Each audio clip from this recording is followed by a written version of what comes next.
Kú wíkẹ̀ndì o níbi kété kìíyà ìpẹ̀lẹ́ o báwo ni wíkẹ̀ndì lọ́dọ̀ tí ṣe irúṣẹ́ ṣe ìmọ̀ mú kìnní kẹ́ o ìmọ̀ mú fàájì kẹ́ o ìṣiṣẹ́ dáadáa o kí n ṣùlẹ̀ ní mọ́tótó ké níìtì yóò kì í tìgbà máa kọlù mí yóò kè lébọ̀ lẹ́yìn mi etí ká ẹ̀gbọ́n kọlù yọkú ẹ̀ǹbọ̀ olùkọ́ lókun ọ̀sẹ̀ lúdí ọ̀pẹ̀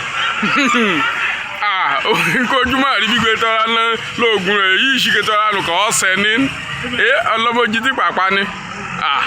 anyway ìyàbá bóyá gbé máṣíìnì rẹ̀ fẹ́ kí tí pàgbẹ́mí o anyway òun mọ̀ọ́kàn fẹ́ báyìí sọ kété ni kì í ṣèfé ó láti last year that December kì í mọ business kì í àmúṣe ni mo kí mi wí hàn business àyè kó wà lucrative kì í yóò ṣe bẹ́ẹ̀ ṣe mọ̀ pé fẹ́ dá mi lóhùn bọ̀ ọ̀nà àbáyọ ni ìmọ̀ taráìsì kí n bá ti taráìsì náà yan jẹtí kí n bá ti gàrí náà yan wárun tí even though kí n ti fèrè gèdè jẹ́mi tẹ́sítì rẹ̀ náà yan jẹ